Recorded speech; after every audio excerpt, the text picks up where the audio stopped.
चपरासी से लेके IAS IPS बनने का अधिकार भी महिलाओं को अगर मिला तो वो इसी संविधान की वजह से मिला। आज अगर पुरुषों के साथ हमारी 2 माएं भी मंच पे बैठी हैं, ये बाबा साहब अम्बेडकर के 4 बच्चों की कुर्बानियां और हमारे महापुरुषों के संघर्ष, उनके बलिदान की वजह से जो संविधान रूपी फल हमें मिला, ये उसकी वजह से बैठी।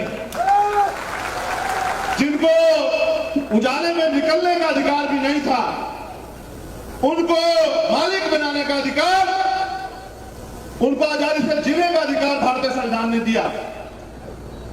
आज संविधान पे खतरा मंडरा रहा है।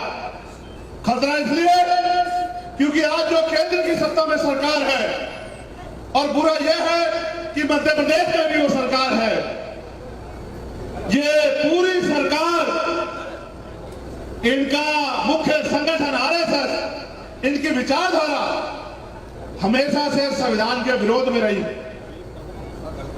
संविधान के लागू होने के 5 दिन बाद से ही इन्होंने ये कहना शुरू किया कि ये संविधान हमारा संविधान नहीं है।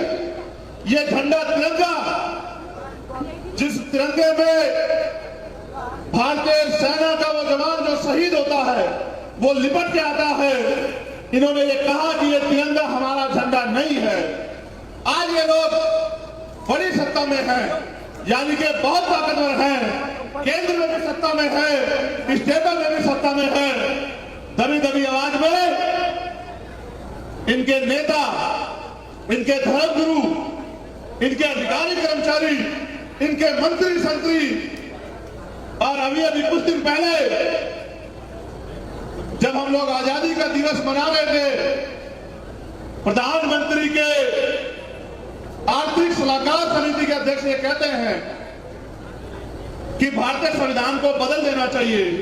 इस बात को इस तरह समझो कि जिस तरह से भीम आर्मी के मुखिया के रूप में मैं हूं और भीम आर्मी के नेताओं के रूप में हमारे सभी सम्मानित नेता हैं, वो जो बात कहते हैं वो मुझसे पूछे बिना नहीं कहते, या वो बात कहते हैं जिनकी चर्चा हमारे संगठन में होती है।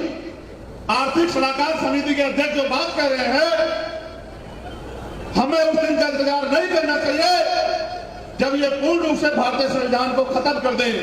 हमें समझ जाना चाहिए कि कहीं ना कहीं ये पिछले दरवाजे से तैयारी कर रहे हैं कि भारतीय संविधान को बदल के भारत में मनुस्मृति नामक संविधान को लागू करना चाहते हैं। इसलिए जब हमने भीम आर्मी का निर्माण किया, इस शपथ के साथ किया था कि भीम आर्मी भारतीय संविधान का सुरक्षा कवच है। हम ये जानते थे कि जैसे जैसे RSS के लोग सत्ता में आएंगे, ये भारतीय संविधान को कमजोर करने का प्रयास करेंगे, और जब से सत्ता में आए 2014 से केंद्र में, तब से षड्यंत्र कर रहे हैं। इसलिए आज हमने तय किया है कि गली गली, कस्बे कस्बे, मोहल्ले मोहल्ले, जिले जिले जाके जिनको संविधान की वजह से आजादी मिली, जिनको संविधान की वजह से अधिकार मिले, उन लोगों को जागरूक करके इकट्ठा करना है और इन लोगों को मुंह तोड़ जवाब देना है। संविधान विरोधी ताकतों को जमीन दल करना है। इसलिए क्योंकि आज जो अधिकार मिले हुए हैं, इनको खोना नहीं है मेरे साथियों।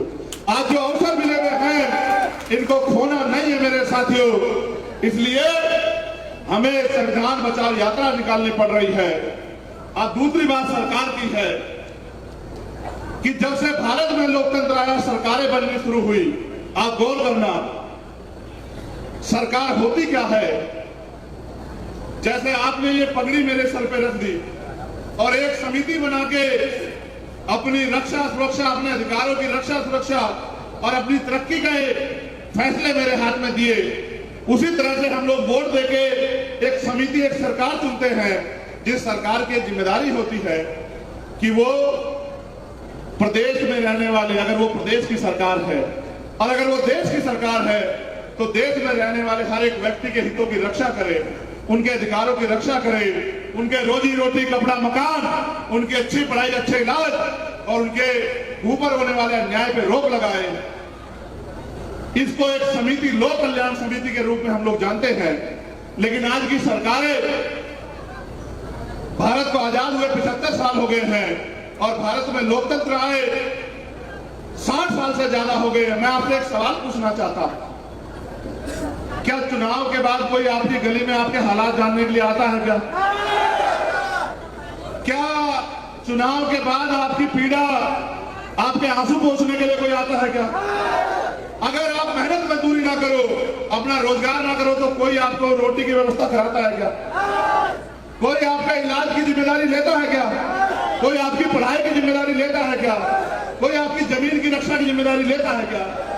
ये बात मैंने आपको इसलिए पूछी कि ये सारे काम सरकार के थे कि हर व्यक्ति को